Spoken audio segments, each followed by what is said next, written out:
inquiétude pour l'avenir de l'humanité. Plus que jamais, la question de la sécurité, de la paix, de l'environnement, de la santé entre dans une phase qui nous est critique.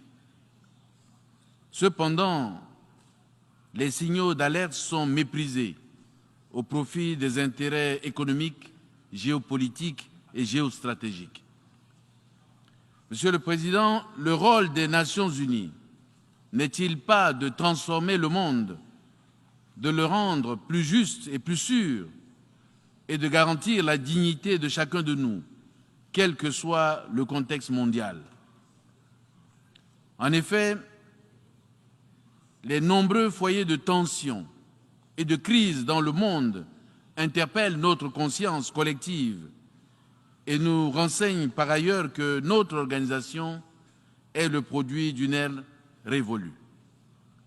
C'est pourquoi la République centrafricaine réitère son soutien à la position commune de l'Union africaine qui appelle à la réforme profonde de l'ONU et à l'élargissement des sièges des membres du Conseil de sécurité pour une participation plus juste et plus représentative de tous les continents.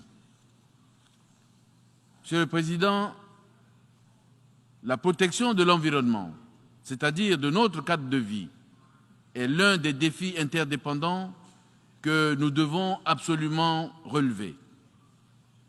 Il est temps que les plus grands pollueurs honorent leurs engagements, notamment la mise en œuvre de l'accord de Paris et de la solidarité internationale pour la justice climatique à l'égard des populations les plus vulnérables.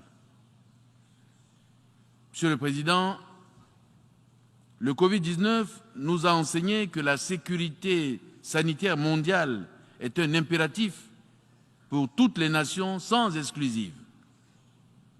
Mon pays se réjouit du changement de paradigme qui s'opère dans le secteur de la santé et de l'élan de solidarité sans précédent qui l'accompagne, notamment l'accès aux vaccins contre la poliomyélite, le Covid-19 et bientôt le vaccin contre le paludisme. C'est donc avec fierté que mon pays a accédé au statut de pays libre de la poliomyélite et vacciné 50% de la cible nationale contre le Covid-19.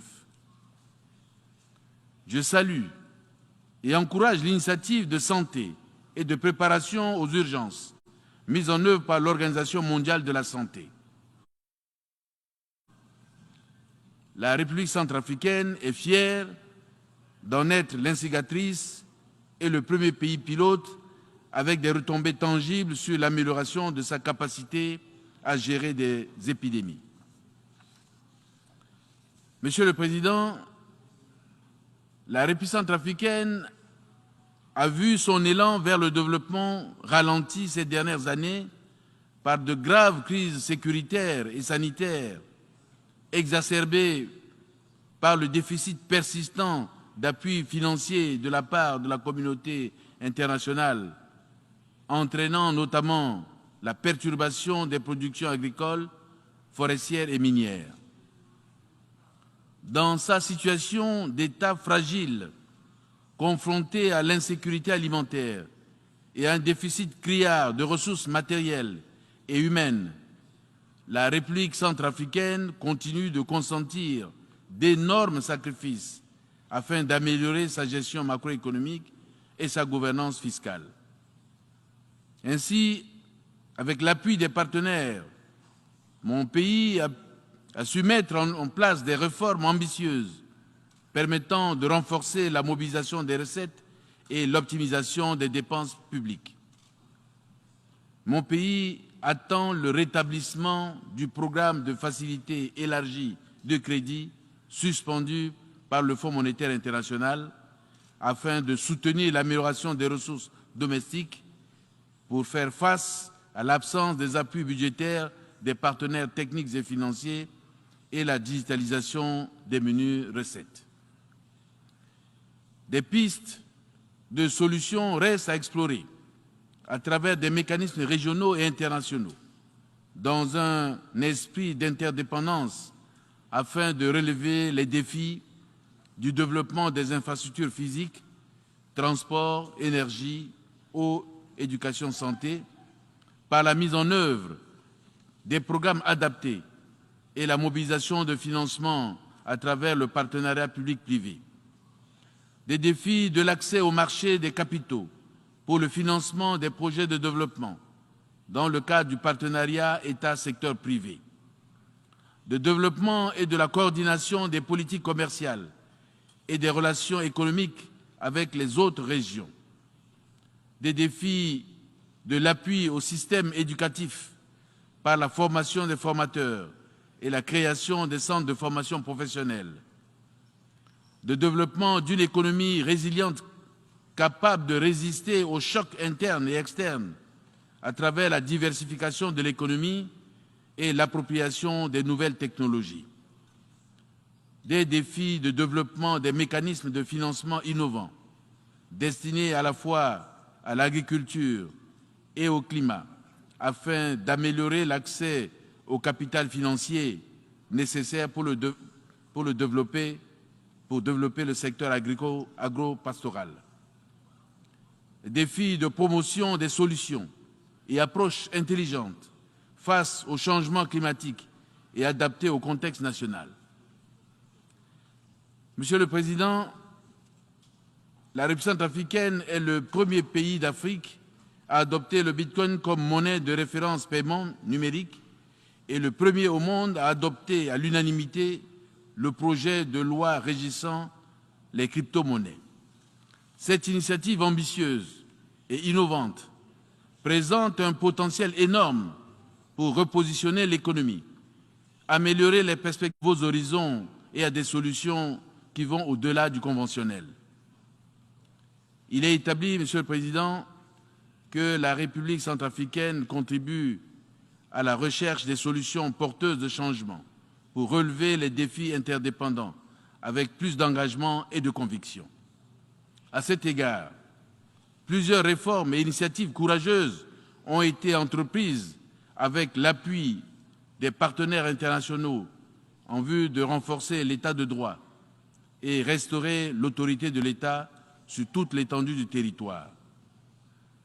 Par ailleurs, les mesures courageuses prises par le gouvernement dans le cadre de la lutte contre l'impunité, la mise en œuvre de l'accord politique pour la paix et la réconciliation du 6 février 2019 et de la feuille de route conjointe de Luanda, ainsi que les recommandations du dialogue républicain, ont favorisé la décrispation du climat sociopolitique national.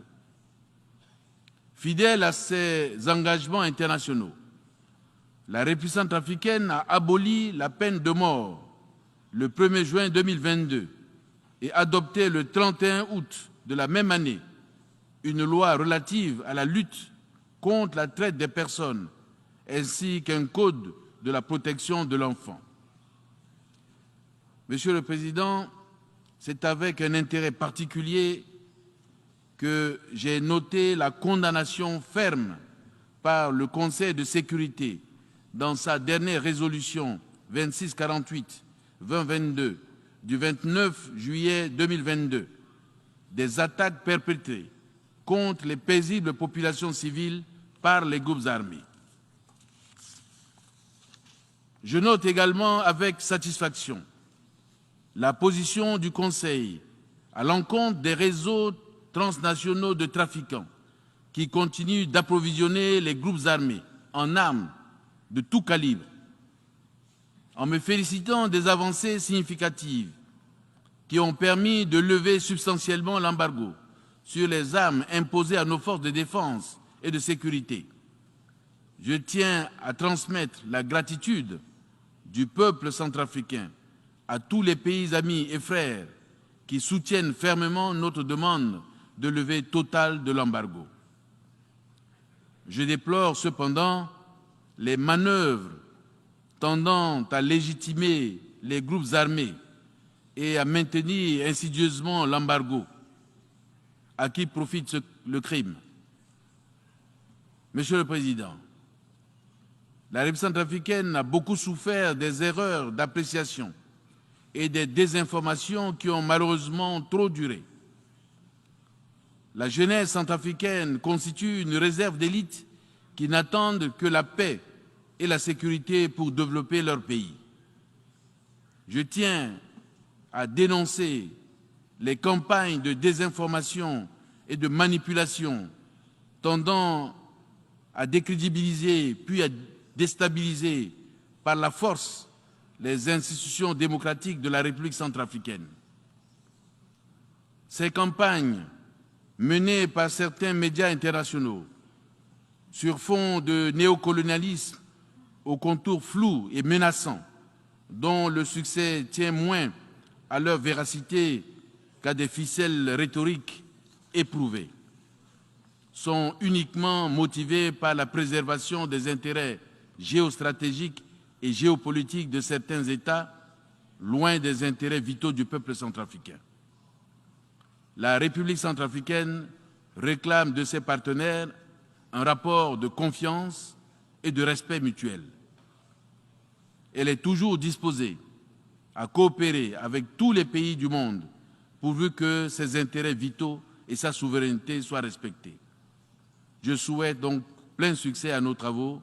Vive la solidarité internationale. Je vous remercie.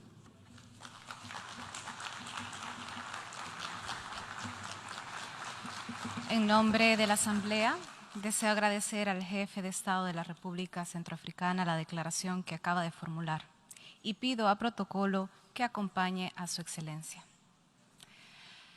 La Asamblea escuchará un discurso del presidente de mi país, el excelentísimo señor Nayib Armando Bukele, presidente de la República de El Salvador. Pido a protocolo que acompañe a su excelencia.